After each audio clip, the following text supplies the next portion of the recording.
But first, it's out into the countryside, and as a farmer, I know that there are really strong views on both sides in the debate about controlling badger populations. Yeah, the question is to cull or not to cull. Kate Bevan has been to see if there's another option.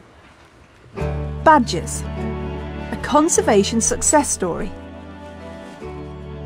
Since gaining protection by law, their numbers have increased dramatically from a low point in the 1960s and 70s. Unfortunately, as badgers have become more common, so have the incidences of a disease, one that can be spread between badgers and cattle. Bovine tuberculosis.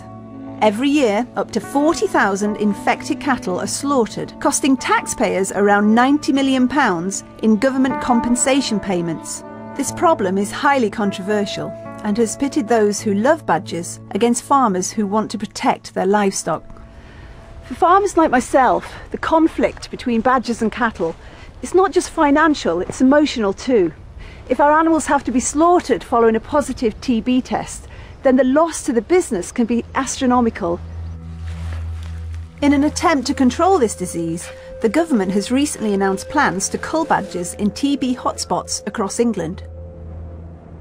But the Wildlife Trust in Gloucestershire believes that there is an alternative to culling, one that will protect both the badgers and the livestock on their reserves. So Gordon, this is your beautiful wildlife reserve here, and you've got cattle grazing on it. What's the reason for that? Well, we need cattle if we're going to maintain the richness of the site. It's very rich in wildflowers, it's rich in insects, and in order to maintain it as a grassland, it needs to be grazed, and cattle are the best animals to do that for us. Are badgers then a bit of a problem for you? Well, this is an area where there is a very high population of badgers. There probably is a highest population probably anywhere in England, in Gloucestershire. So it must be a difficult position for you because you want to preserve the wildlife and yet you want to protect your cattle. Absolutely. We've had bovine TB in cattle on our nature reserves. Our graziers have had bovine TB. It is a problem. We're a wildlife trust. Therefore, we have a responsibility to try and contribute to finding an answer. Gloucestershire Wildlife Trust is one of the first organisations in the country to vaccinate their badgers against TB. But in order to do this, first they have to catch them. Pete Bradshaw has been priming the badgers to come into these humane traps. And last night, he caught the first one.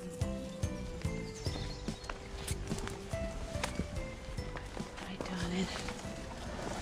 Whoa. Looks like a fairly young adult, I think. Yeah, it doesn't look very old.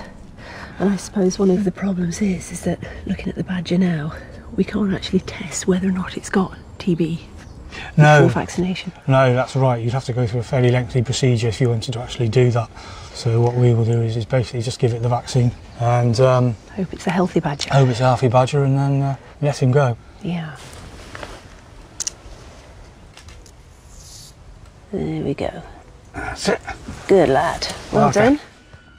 To make sure it doesn't get vaccinated if caught again, Pete marks the badger before releasing it. I'll just open up the door here. There you go, mate. And hopefully it will come on. I'm not going anywhere, he said. Whoop. That's it. There you go. There you go. Good boy, which way are you going to go?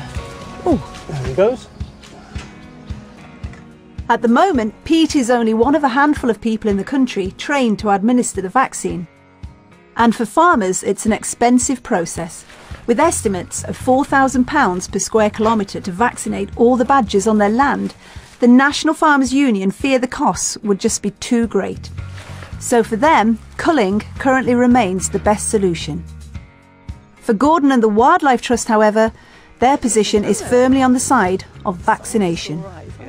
If it's a voluntary cull, we wouldn't be part of that.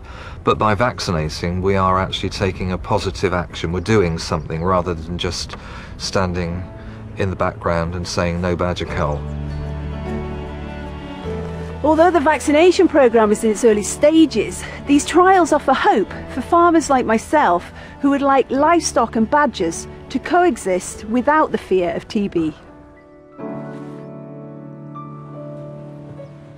Well, DEFRA say that they're currently consulting on their proposals and a final decision about culling is expected later in the autumn. Yeah, now we haven't got time to talk about the ins and outs of a very, very complicated situation, but we are going to be investigating the subject on Countryfile in the next couple of weeks. So lucky he's here, Sue. Yeah. Do it all. Right, so back